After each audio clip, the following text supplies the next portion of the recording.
அடிமை பெண் படம் பார்த்தீங்கன்னா அதில் புரட்சித்தலை அம்மாவுடைய கதாபாத்திரத்தின் பெயர் ஜீவா. கதாநாயகி அவங்க தான், ஒப்பந்தம் செய்யப்பட்டு விட்டார்கள். வில்லி கதாபாத்திரத்துக்கு தலைவர் என்ன பண்ணுறாரு, யார் யாரையோ பார்க்குறாரு, தலைவருக்கு திருப்தியே ஏற்படவில்லை.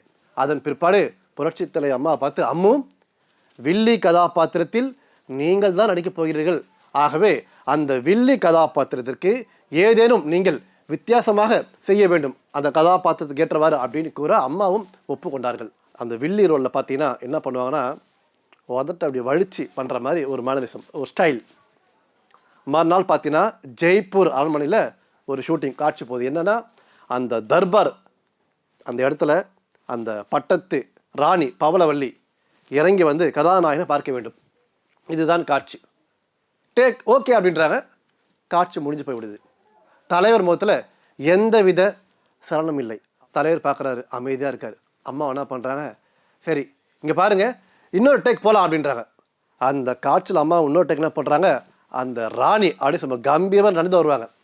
தலைவர் என்ன பண்ணியிருக்காரு, அம்மு சூப்பர், இதே மாதிரி இந்த படம் முழுக்க இந்த வில்லி கதாபாத்திரத்துக்கு நீங்கள் இப்படி தான் நடந்து வர வேண்டும், இதை நீங்கள் பழகிக்கொள் அப்படின்னு சொல்ல அம்மாவுக்கு எல்லையில்லா மகிழ்ச்சி.